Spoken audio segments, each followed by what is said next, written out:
not green. They had Olivia's in their list, I know. Okay. No creatures in Chris's list.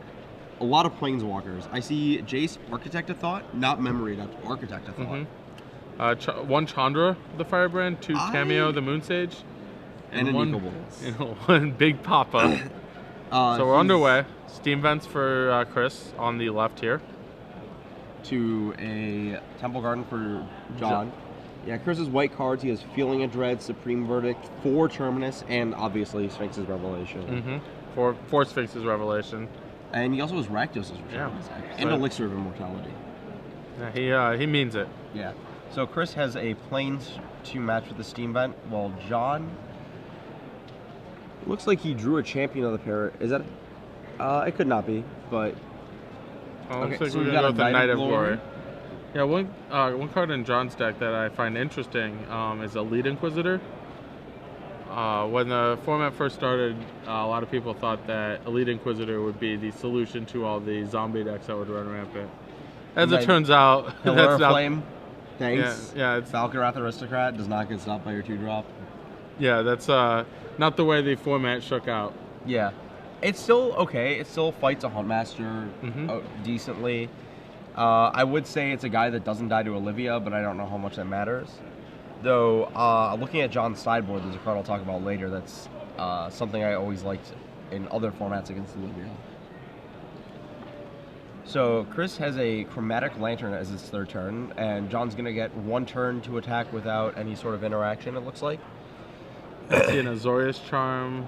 Maybe and a Rakdos Return, I think, on the end. Yeah, and the Chandra. The Chandra? Alright, so the Chandra's going to get some value. Yeah. More than likely. There have been times in this format where I've really liked Chandra a lot. I think it does some good work. It's also a very powerful way to force through, like, Rakdos Return. In control copy up. Yeah, because that beats a single counterspell. Alright, so it doesn't beat counterflow. Champion of Parish into Mayor of Averbrook. So this attack's going to be for 4 here, thanks to Exalted. So what Chris can do is he can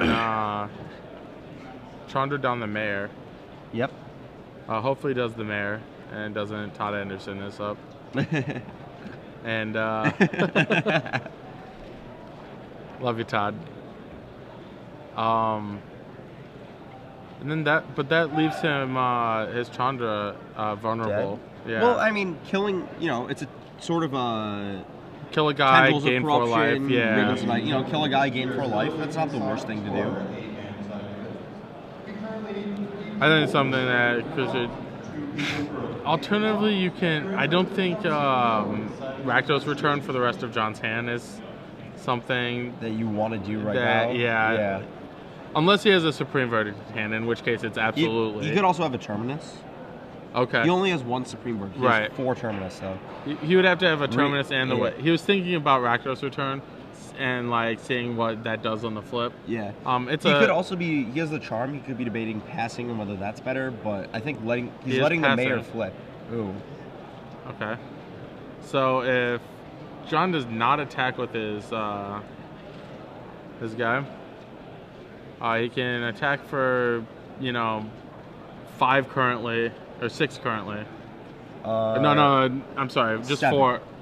Without attacking, yeah, because the flip shrinks the humans. Yeah. So actually, by flipping that, it didn't immediately add any power to the board. Lost 2 power from the 2 humans, but gained 2 by the Mayor becoming a 3/3. Right. But if Chris is probably needing to find a Terminus to deal with everything, really. Right, and here's a bad spot for John. Like I'm not sure how much I like these green-white decks, the human decks in particular. He needs to continue to play spells to advance his board. Yeah, otherwise something like, I don't know, Olivia would just take over. But if you keep playing spells, then you're going to get Terminus. Correct. So, Knight of Glory grows the champion of the parish. As does this Rancor, as does the Exalted. And then the champion is just going to get drawn as a 1/1 next turn. Yeah, so actually all things considered, pretty solid turn for Chris there. Yeah, that ended very profitably for him. Especially if he has a Terminus on the follow-up to... Yeah, if he does get a Terminus anytime soon, He's going to need one because his Halpack Alpha is going to make a wolf token. Yep. And 2 spells from John flips his Mayor back to the original Mayor. So I think it's Chandra time. Even if it's just gain 4 plus, could even be gain 6 if John decides to play around with yeah. Sure. Instead, we're gonna go for Rakdos return. X equals your 4, hand. and that's all of it. Okay, John dropping down to 16 as well. So hits a Silverblade, an Elite Inquisitor, the Rancor, and it looks like another spell. Okay. John draws Champion of the Parish. Yeah, pretty much the worst draw possible. Yep. That's still a spell. That's Azorius Charm does that to people. Yep. Does what Azorius Charm does. This attack for 9 here drops Chris to 7. Yeah, 3 from each of the knights, 2 from the wolf, and 1 from the mayor. Yep. I think in John's position, you may just pass. There's no way I would play this champion here. I don't know. Chris's deck could play Rolling Temblor or something, and getting the Mayor to a 3/3 is actually relevant. Also lets it prevent, not get pillared or something. Yeah. Chris is not casting it turns it into Halpack Alpha. Yes. So that. And that actually adds a power to the board next turn too, because it pumps the wolf. Correct. Chris is pretty far behind here. Yeah. I think that's lethal, unless he's going to draw 4, which I don't think there's outs. He could double pillar, I guess. Land double pillar. Puts him to 1. Yeah. No Thought Scours to try and Miracle. He could have. Oh, he has Feeling of Dread in his deck. Okay. You found it out.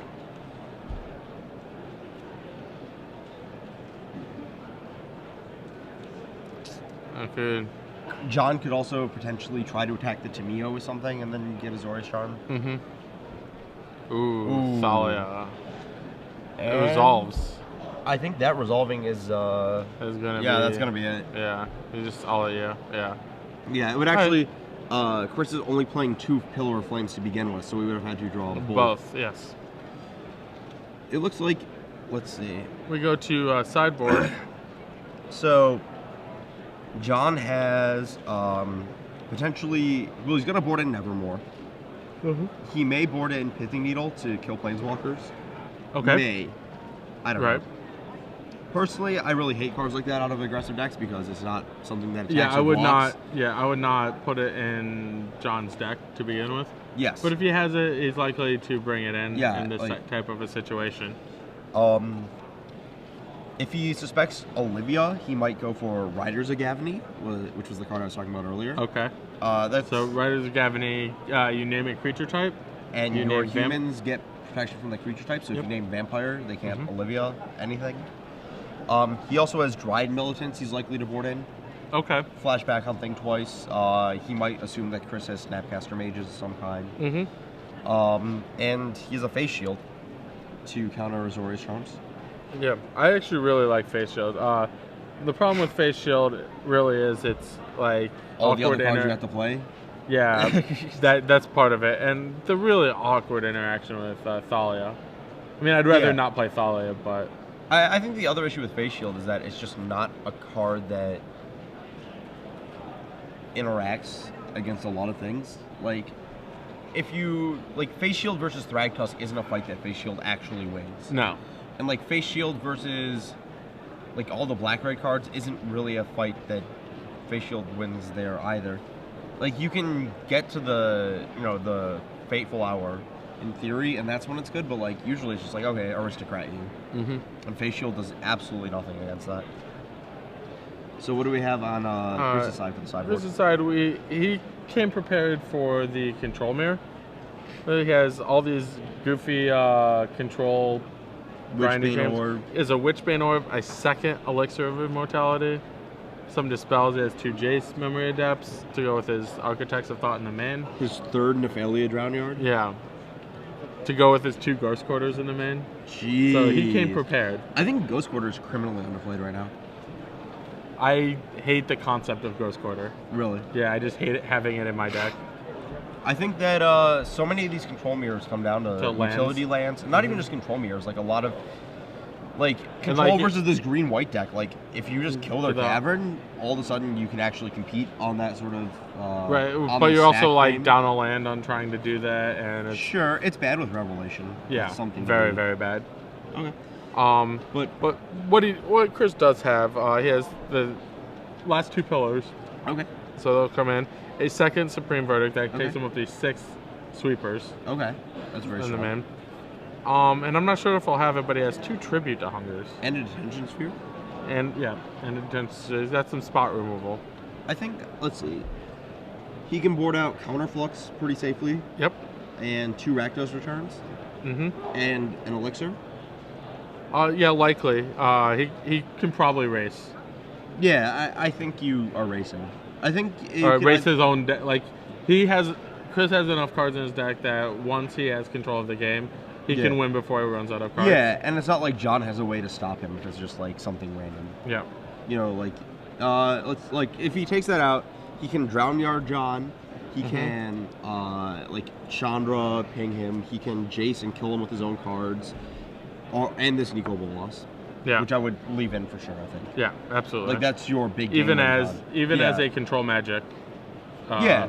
It does stuff Yeah. that's actually relevant, and it's just your card that ends the game. If you want one of those. Rakdos Return doesn't do that. Elixir doesn't do that. I'd probably keep in the Elixir if I'm Chris. But he may not have actual time to play 2 Elixir games. So there's that. You just leave it in as 3 mana game 5? 3 mana game 5 is also if things get out of control, if you find your drawing yards late. Okay. A little insurance. Yeah, basically buying bad beat insurance.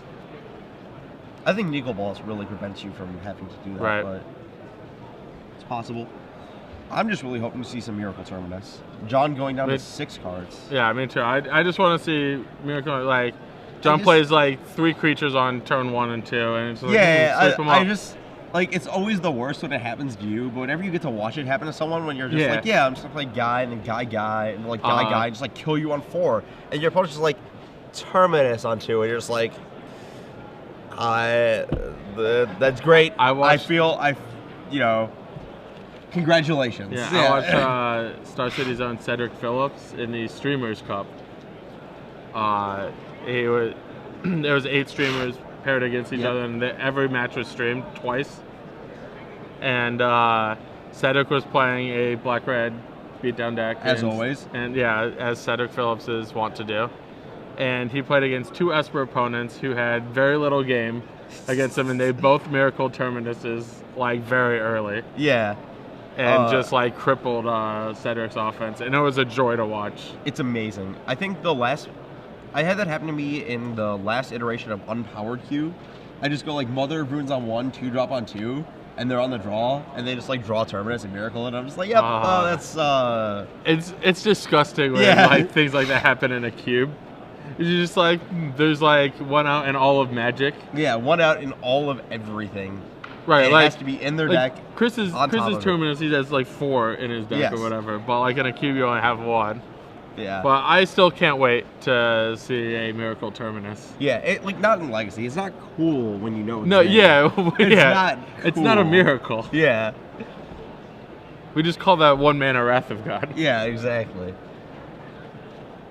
So, let's see, we have some sort of maybe Chris deciding which of his 4 colors he wants to start Steam on. Vents on 1 tapped. So interesting to see these multicolor decks. The Return to Ravnica dual lands are the strongest lands in Standard. Doom Traveler for John. However, you can't play too many of them. Right. They're always interesting to see what kind of oh man. Chris Pillar of Flames the Doom Traveler and plays a tapped Blood Crypt. So Pillar of Flame prevents the token. I mean, that's almost good for John because he doesn't have a Pillar of Flame for a real creature now. Yeah. Such as Thalia. Yeah. So I mean, I've been increasingly unimpressed with Thalia in this format. Yeah, same. Chris just playing a Clifftop Retreat and passing. Oh wow, I'm surprised John kept in his Selesnya chimes. He just drew one. Really? He's gonna go with the Mayor. It's possible he doesn't know if Chris has like Niv-Mizzet or something. Okay. He might have not. He might have boarded in Not like seen, because he didn't see a bunch of Chris's deck, but like, yeah. To me, Chromatic Lantern would have been the tip off that like, all right, this guy's playing no creature. This weird control deck. So Chris dropping to 17 here, I assume. Well, like, John could have also just like rather have an instant speed 2/2 instead of an Elite Inquisitor. Okay. That's probably, or like the pump spell, like a haste 2/2. Yeah. Like those are both much more relevant abilities than first strike and protection from zombies or whatever. Yeah. That's. Yeah. So it also can like counter a Pillar of Flame. I think the card does enough work that it's not unconsiderable. It's just not great. Right. So yeah, Chris is actually playing quite disciplined. He has only 10 Return to Ravnica dual lands. Yeah. So a lot of his lands are going to come into play untapped. He's using the cards like the Clifftop Retreat you see him play to get his mana. Chris just plays a Drown Yard and passes. The Mayor flips, and a Knight of Glory comes down for John. I really feel like Chris has played Telegraphs or Wrath of God here. Supreme Verdict, sorry. Yeah. Or something he can't do. Like he has a Jace Architect of Thought in hand that he can't play. Yeah, he has the Supreme Verdict. Yep. Like, if you're he cannot cast it right now. If my control opponent kept a hand where they go Pillar and Think Twice and no other plays, like, I really feel like they have to have a Verdict here. Oh, that Rancor is not castable. Sorry, Thalia. Yeah, the whole Selesnya charm with Thalia is awkward as well. Yeah, I probably would have just cast the Rancor that turn. Nope. No. He tapped it. I mean, you probably get some sort of like game rule violation. That's not a huge thing unless you do it like a bunch of times. I just thought he had realized it beforehand when he like almost did. Yeah, it was just like he thought about it, and it's like, oh, I can't do that, and then just did it anyway. Yeah. Yeah, so the table judge there is handing out said game rule violation. Right. So one of these things like this are gonna happen. Yeah. It's not that big of a deal unless you're just gonna keep doing it over and over again.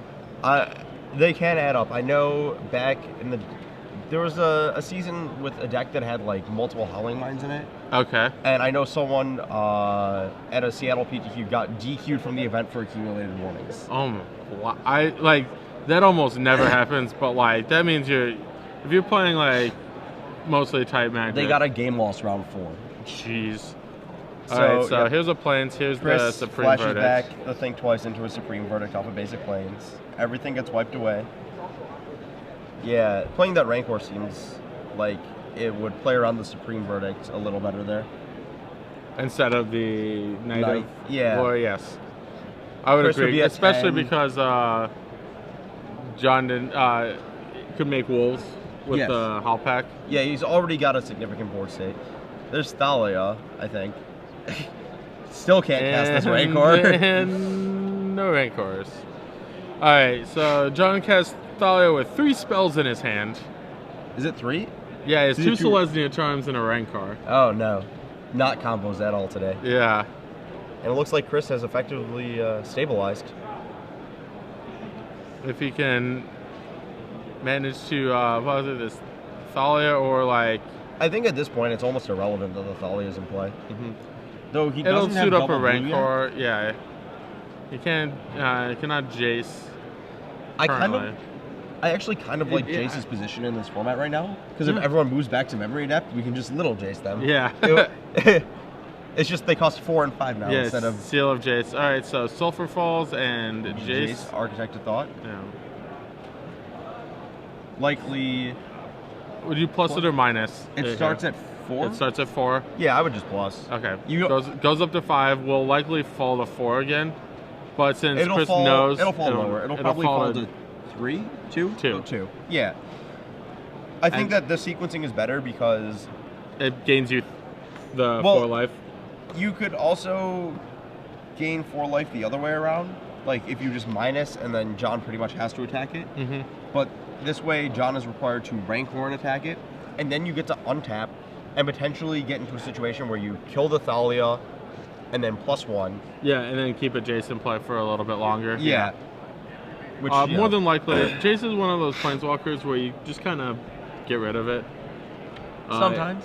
It's not a planeswalker you always build up. Yeah, you're not actually generating card advantage by pumping it, so like right. You're generating card advantage by neg-2ing it. Right. You're building loyalty to so that you can use its -2 ability more often. Yeah. I've actually said like it was one of my goals at one point to ultimate every planeswalker at least once. Really? And how's Tibble going? Yeah. I gave up on that plan once I started printing a bunch of planeswalkers. Like I've never ultimated Jace Architect of Thought. It's just not something I would ever do. I have. Okay. Okay, so the Thalia went to the face. Yeah. And Jace is going to flip another Jace, a Feeling of Dread, and a Drown Catacombs. Those cards go on the bottom of the library, something that I mess up almost every single time I play with that card. Yeah. So the Feeling of Dread versus... Oh, jeez. Yep. It's okay. We'll just take time stretch. Yeah. I suppose it is actual time stretch. And I like how like Feeling Dread is it's so close to Moment's Peace, but it just feels like just fixed enough. Yeah. Yeah, Moment's Peace, like... Oh, gosh. Holy crap, if Moment's Peace was legal. I would not play non-Moment's Peace decks. Yeah. How about that? Yeah, if we talk about Fog being good, oh, wow. Yeah. There's a Pillar of Flame on the Thalia. How do you... If you have... Rancor back to hand? Yeah, if you have a Pillar of Flame to kill the Thalia, why wouldn't you want the second Jace so that, like... See, I think one of the cool things about Jace is that you can chain them. And -2 multiple times in the same turn. And also, like, I don't know what kind of land situation Chris has, but, like, a land there is not, like, an irrelevant thing. So, it's possible he's just assuming that the second Jace is way too far down the line. Okay. And that if he, like, the Feeling of Dread also probably draws him almost comparable a number of cards as the other Jace, because this Jace that's currently in play remains in play. Yeah. So Mayor of Averbrook and Avacyn Spellgrim come down for John. One thing I would unless Chris has a play next turn, I might have saved that thing twice to prevent the Mayor from flipping. I think he definitely has a play. I don't actually know if he cares if the Mayor flips. I think that what creatures are in play is pretty irrelevant by this point of the game. Yeah, this one, like, the flipped Mayor, the downside of flipped Mayor can make additional creatures. That's fair. So it can force a Wrath by itself. Sure. Where an unflipped Mayor does not force that Wrath. That's fair.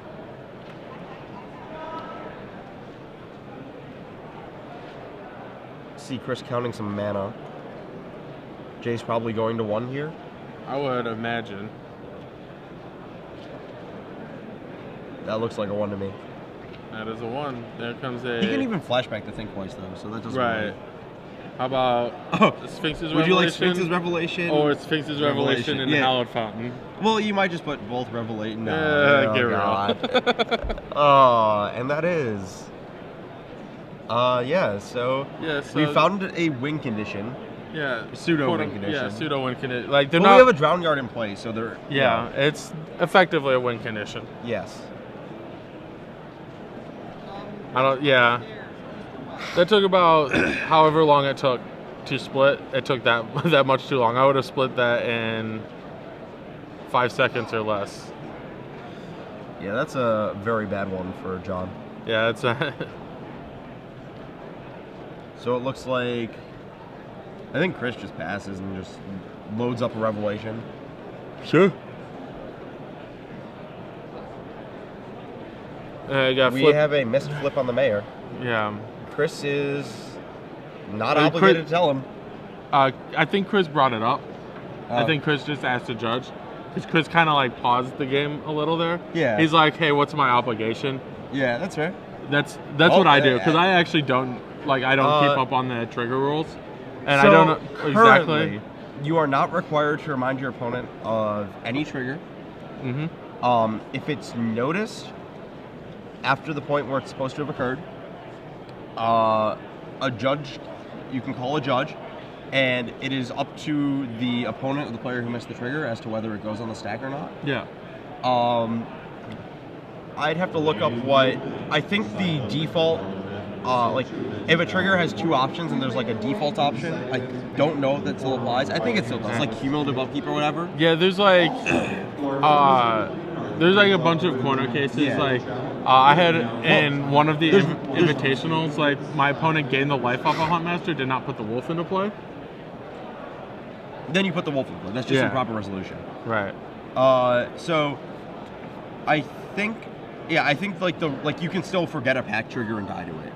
Like, you still go to the default if there is a default. Yeah. But now it's just in cases where it's a mandatory trigger with no default action, your opponent can decide whether or not it goes on the whether stack. or not you, And depending on what the trigger is, there may or may not be a warning associated with it. Sure. If the trigger is fully detrimental to you, then a bob trigger when you're at 1. No, that bob triggers, there is no situation. Or like a Phyrexian Arena trigger when you're at 1. No, those draw you cards or do things like that. It would have to be something like a Lord of the Pit trigger. It would be a good example of a detrimental trigger. I mean, I miss Lord of the Pit triggers all the time.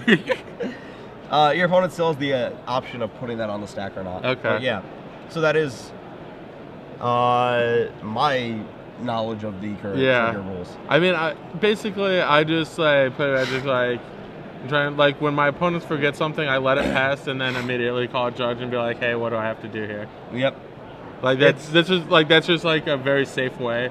Like, I will never get like DQ'd for a tournament, or like I'll never get a penalty or of any variety for just like calling a judge over after. Like, I might miss something, like if my opponent's gonna miss it repeatedly. If you call a judge immediately, as soon as it becomes clear that they've made an action after where it's like, if you wait for multiple actions, it could be like, under like certain old rules, you like intentionally let it go too far. But like, if it's like the next action is like, judge, they missed it, now what do I do? You will never get penalized. Right.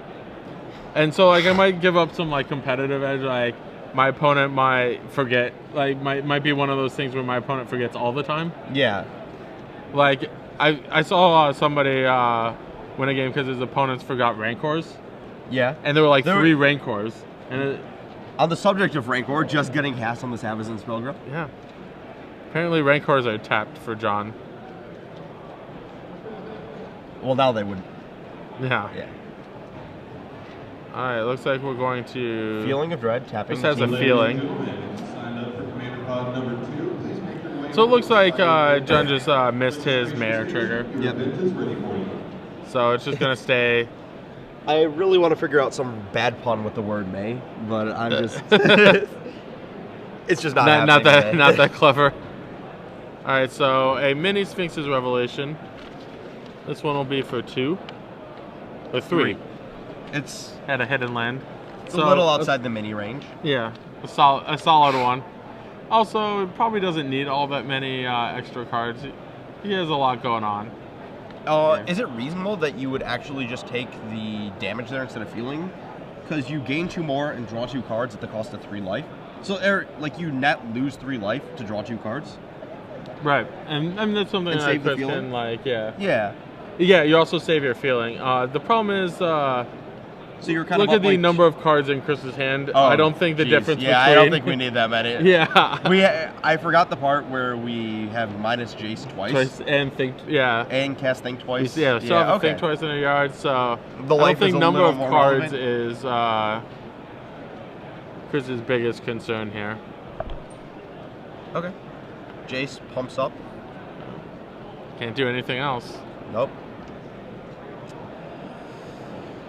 Let's see if we see a sweeper here, or what kind of... It looks like he's gearing up to cast Detention Sphere.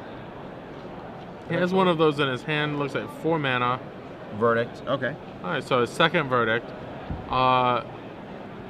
This time, John's going to get his Spirit off of Doom Traveler. Yep, and the Rancor back. Yep. So he's very careful to announce the trigger. Right. And that's the way to do it. Just like if you say something, You don't have to actually, like, you can put all your stuff in Yes. the graveyard and go on and Yeah. Just as long as you acknowledge it in some visible or verbal way. Yeah. Capped Hallowed Fountain. So, if I were Chris, I might have detention sphered that Rancor. Yeah. You're just going to kill all of his creatures. Alright. Token down. Yeah, John's still with the two unimpressive Selesnya charms in his hand. Yeah, that's actually a real issue that he hasn't been able to cast them because he's been tying up his green mana on Rancor. Again, we see tying up green mana on Rancor. Yeah. I don't like this sequence. This is the second time John has done this. We just cast a main phase Rancor on a summoning sick creature.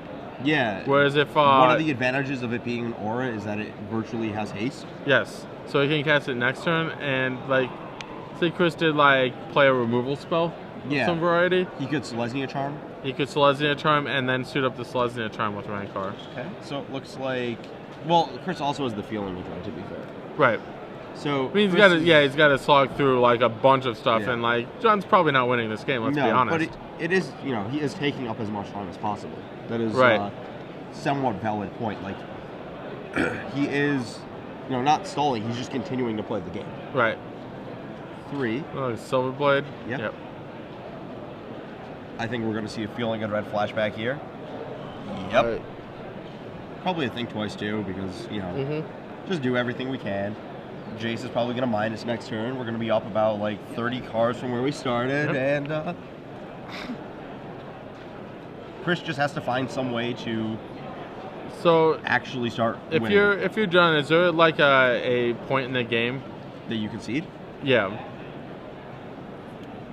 I don't think his deck is. Oh, there's a Drown Yard going on.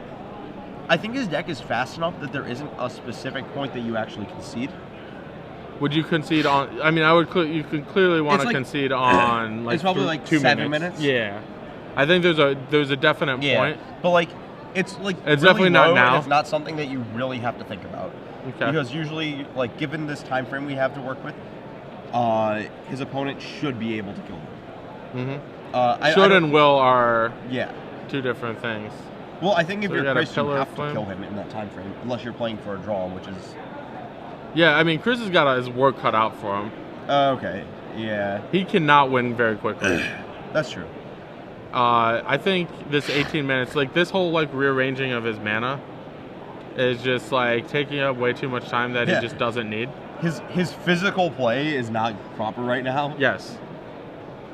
Yes, casting Cameo is correct, but you just tap like whatever, and do it very quickly. Yeah, well, he needs to leave up Drown Yard for sure. Yeah. Is that 2 Terminus? Yeah, sure. Yeah. This whole John's just like, milking like a couple extra seconds on, do I want you to have 2 Terminuses? No, come on. Yeah. Shocking split there.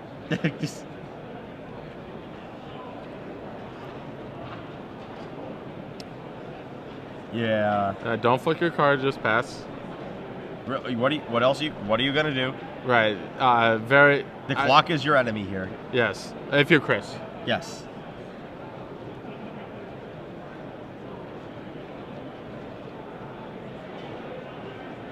Just trying to figure out if you played a land, maybe? I don't think that matters at this point. Yeah, who cares? I mean, Chris has this game on absolute lockdown. Like, I can't envision scenarios where Chris loses this game. Yeah, but I can absolutely envision scenarios where Chris wins this game. Win this match. Right.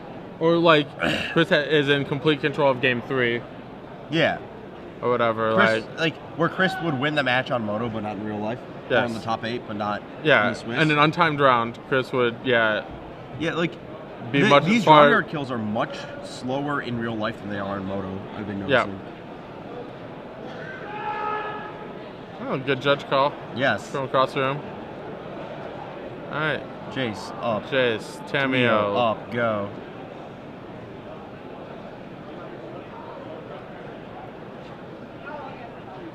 Good job.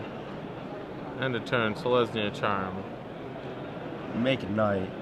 Okay. Does Chris have 8 cards in hand? Probably not. No, he probably has 7.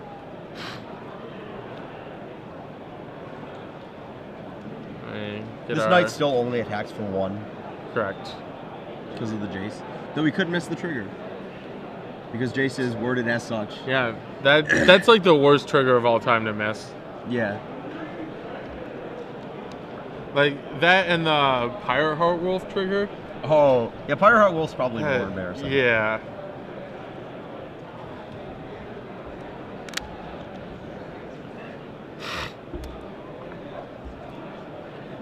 Alright, casting Sphinx's Revelation for like... all of it. Okay, all of it. Yeah, there's no reason to set out like your color. It's clear that you have 2 blue mana and a white mana.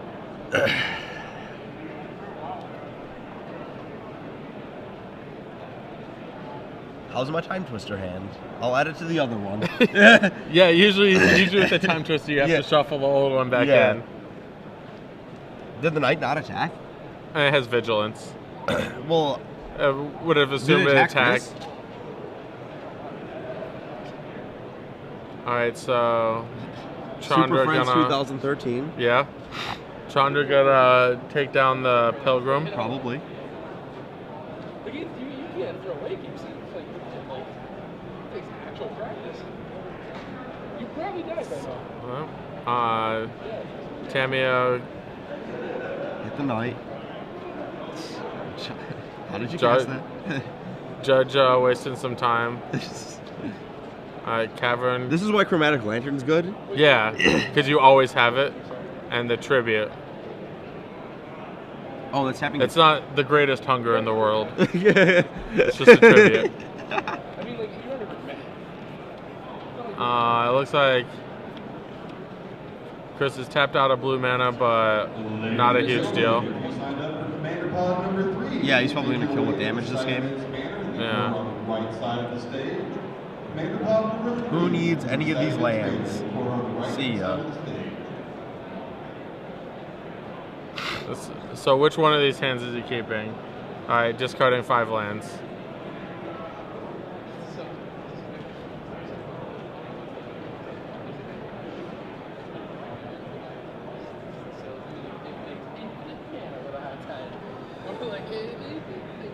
John actually a little early, I think. Yeah, absolutely. I would have made Chris continue playing. Yeah, me too. I would have literally taken no action. Like I would have passed. Draw, go. Yeah, draw, go, and make however Chris gets all the time he wants to kill me. Yeah, like you can't be like draw, tank, go.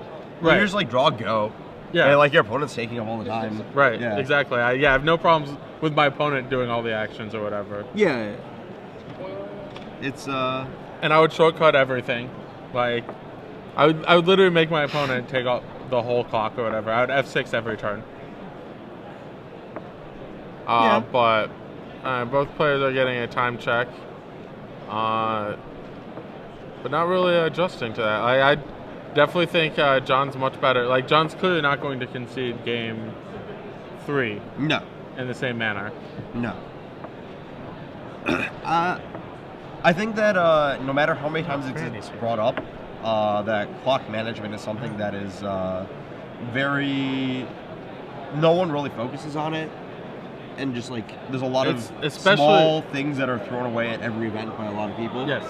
It's one of the things managed clock, even like good players. Right. Yeah. It's just not something you think about when you're making your plays, usually. Yeah. I hope on my friend Lauren Nolan all the time. 10K champion. 10K champion Lauren Nolan. He is glacially slow. Yes. And it finally caught up to him at the LA Invitational. He went undefeated in Standard. Oh yeah, he did. On 8-0, pristine 8-0, well 6-0 record with his buys. But his legacy record was 1-3-4. Oh, what was he playing? Stoneblade. He played Bant in Standard. No, he played Bant? I thought he played the mid-range deck. I mean, it was like he had more creatures. He has a full set of Restoration Angels, a bunch of Angel Serenities and Thragtusk or whatever, and Augur Boluses. Oh, I thought he was playing the. It was John Job playing the Naya deck. Yeah, John Job also went undefeated. Yes, that was it was. But yeah, no, John Job was actually able to play his legacy deck in a fast enough pace to finish his matches. And Lauren still did okay at the Invitational, but there are some people who just play generally slowly. Like I have a friend who once at a local legacy event went 0-1-3 with the loss being on turn 4 of turns. He played in an open, and he went like 5-2-2 playing Zoo. Oh jeez. Yeah, like sometimes you just got to pick up the pace. Yeah, absolutely. And I've noticed every time I hear somebody in a dominant position, it's like, oh, my opponent was playing slow. Like, Call a judge. Yeah. That is a thing that you can do. And it's probably not 100% on the other person. Yeah, I mean, I very aggressively call judges on slow play in matches. Like, if I feel like, early in the round, it's sometimes easy to tell if the pacing of the match is going to lead to issues. You just can call a judge, If 5 minutes in, you're like at a point where you're like, or not 5, but like 7 minutes in, you've played like 3 turns and you're like, this is taking way too long. Yeah. I should call a judge. My first thing is I let my opponent know that, like, hey, this is not acceptable. And if they don't pick it up, like, immediately, like, a lot of people just play slow without noticing. Sure. I'm just like, dude, this is not going to work. And most of my opponents are, like, make a concerted effort once they are notified that their pace is slow. Yeah. And if it's not... The only issue with that is that, like, if you call a judge earlier, often that can lead to, like, if you call a judge later as opposed to earlier, there's a potential that, like, slow play warnings could have applied, which create additional extra turns at the end, which is really what your end goal is with you want just, like, more turns in the match, yeah. This has been quite a long sideboarding on the subject. Yeah, I mean, both players have gone well over the 3 minutes. Yes. Or whatever. In addition to not having time to begin with. Yeah. They're just sitting there shuffling for 4 or 5 minutes. Yeah. People lose a lot of time there. Yeah. I think. Yeah, I'm pretty aggressive with time management. I haven't had an unintentional draw at any kind of big event for a long time. Yeah, I've had like 2 in the past like 6 years. Yeah, I have had 1 at an F&M and 1 at. Yeah, F&M. Like I'm not gonna. We're not worried about slow play at F&M. I mean, the one that I had was like legitimate. We played 3 games that ended with each of us having less than 3 cards in our deck in limited. Yeah. Like whatever. Those sometimes those games happen. One was earlier against Evan Wagstaff. Wagstaff? He's a Cleveland area player. He's very good. I recognize the last name. Yeah. So, yeah. He top-8'd the last Columbus earlier this year. Oh, yeah. Or earlier last year? This year. Last year. Okay, maybe that too. Well, no. Yeah. What? Earlier in 2012. What year is it? Yeah. Looks like we have a mulligan. Yep, and another 4 or 5 minutes. Like, now this is at the point where, like, John can't win either. Like, John just has to have, like, a very good draw. Chris appears to be somewhat frustrated at the... I don't know. Yeah. Oh. Drop a card. Sure. Why not? I mean, and the thing is, like, both these... did you know that, like, a draw is a loss? Yeah. So, like, draw is not good for either of these players, and yet that's just where this is happening. Yeah. They have 5 minutes, but it's going to be tough, especially, like, with the... there's a mold of 5 from John. Is it 5 or 6? Yeah, it's 5. Oh, we're at 5, okay. Yeah, we missed one of the mulligans. Chris appears to be picking up the pace. 18. Yeah, there's no way that Chris is going to be able to win with his Elixir of Immortality. Glacially slow control deck? Yeah. Pilgrim, go. Glenn Jones cackling in the background, watching someone goldfish high tide. Untapped, Steam Pillar Flame. 18 all. Yeah, second land from John off the top. Yep. That gives us at least Doom Traveler. Yep, that's all it'll be. Big threats. All day long. Tapped Hallowed Fountain from Chris.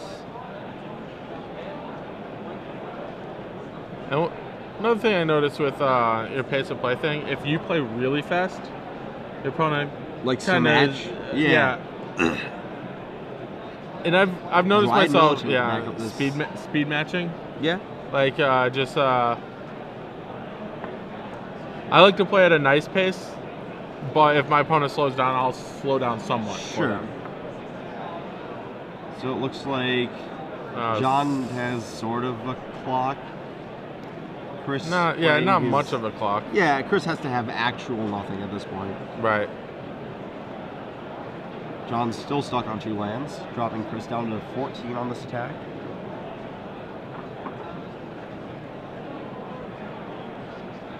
Chris draws.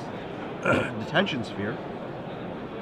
Not really do much. Yeah, Jace much better play. This will prevent 2 damage, basically. 3. Probably 2, 3. It depends where John wants to send. Yeah, his 1 point. I think that John is more favored to not lose it if he sends it at the Jace, because ultimating Jace is actually one of the ways Chris can win in time. Okay. Nico Bolas, Planeswalker. Yeah. Game. And, whatever. Sublime Archangel, whatever. Is there one in there? Yeah, there's a couple. There's one in John's hand right now, actually. Yeah.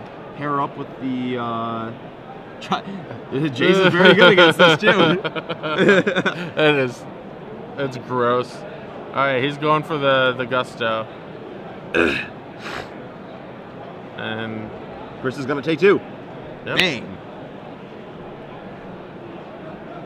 That 11 is not correct.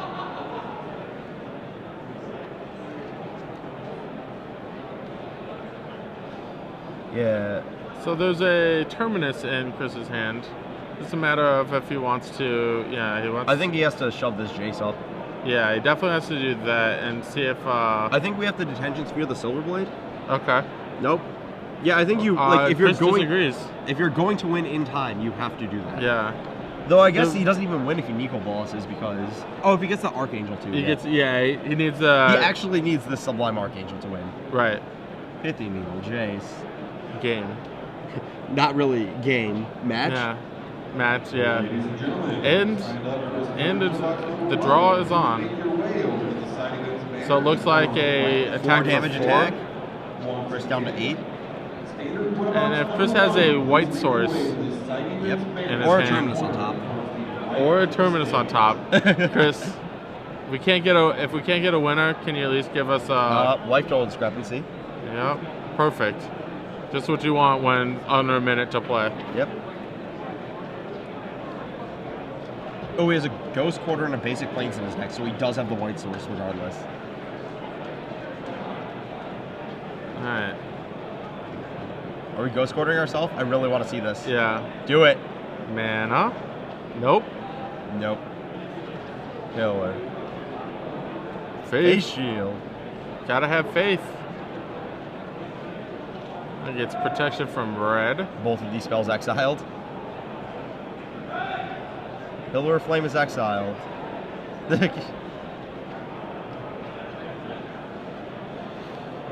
Detention Sphere. Pithing Needle. Ooh, Pithing Needle. Yeah, we got an out to that. Jace up to 7.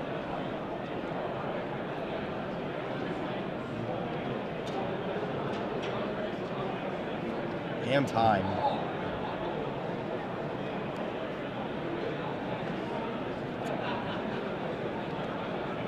So I'm pretty sure that. I wonder if a 4th land would have been game. 1, 2, so 4. So it's plus 4. No, what? 10 damage. No, 8 damage. What? 6. 10 damage. What? So if. Yeah. It's plus 5. It's a 6/6 minus 1. Yeah. Yeah. I feel like. Is this life total? Well, I think Chris is at 7 because we're missing the 4 from last year, so it would have been game. Okay. Whoa, jeez. I don't think Chris sees the Terminus, does he? Oh, he does.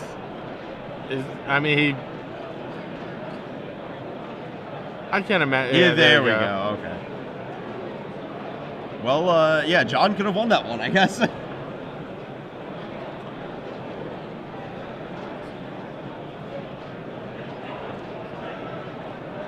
So yeah, Chris uses his Ghost Quarter on his own land to color fix. Yes. Plays a swamp of plains and an island. Yeah, sometimes you got it when you got Ghost Quarters. Yeah. And everybody has colorless lands in his deck that somehow fix a little bit. Yeah. Terminus. Game. Chris can still not win this game. I'm pretty sure there is actually no way for him to win. And I think John is no longer capable of winning this game as well. I don't know what else Chris has in his hand. In theory, if he plays Archangel into like, he can run a runner. He has outs. He like goes Archangel, draw Silverblade pair, kill you. Okay. Yeah. That's a thing, right? Yeah. People do that. However, I think Chris is going to ultimate the Memory Adept, or the Architect of Thought. On his turn. Land right on time. So I feel like Jace is going to get Nicol Bolas. Oh! Chris could actually win this game because is this turn 2? Yeah. So get 2 Archangels from... I don't think that's enough, actually. That's not even close to enough. No, he gets Nicol Bolas. Oh, no, because he can't pair the... Oh. I thought he could get a Paladin. Oh, yeah, get a Paladin. But he has to... Yeah, that's so unlucky. He cannot... Even then, it's not like Chris has additional creatures he can play. Yeah. Like... The fact that he has no creatures could cost him this game. Yeah.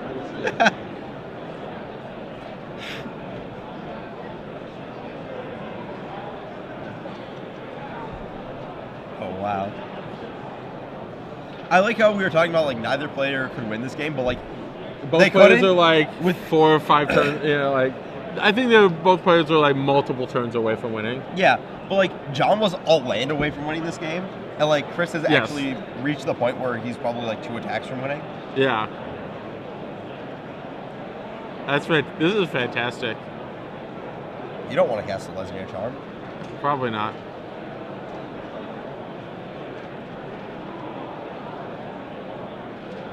He's trying to like. He's like, man. Is there no other Sublime Archangel? Yeah, I mean, it doesn't matter too much. It doesn't, but maybe John is more inclined to concede that the board's like absolutely insurmountable. Sure.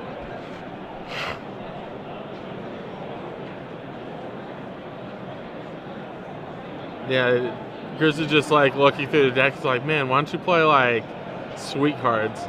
Why does it all have to be like cheap, efficient cards? Yeah, why are all your cards not good? Why do they all cost 0 mana to play? Can't you just play 1 8-drop?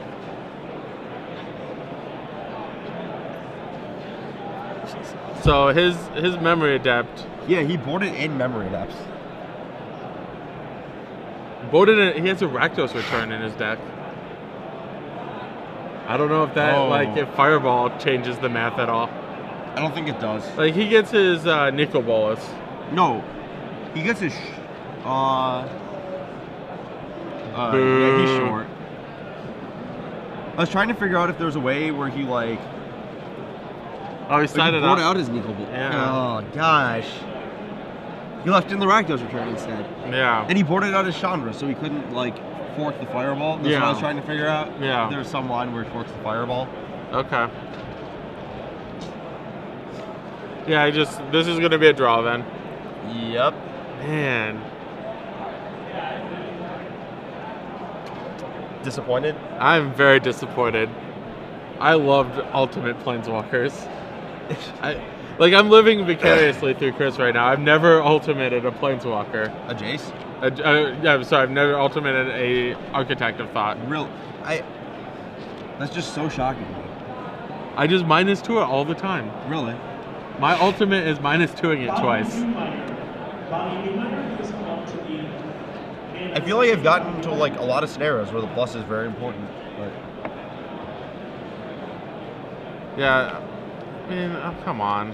What's this? Gotta draw a card.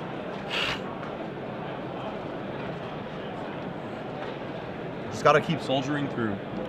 Apparently. The fact that it's Silverblade Paladin is literally... Yeah, it is so comical. It's just Goblin here. What's the white... There's gotta be like a white, like gray ogre. Pearled Unicorn. It's a 2/3, I thought. Is it a 2/2? I think it's 2/2. Jeez. So Chris Cornwell Shiel with his Soulbound deck.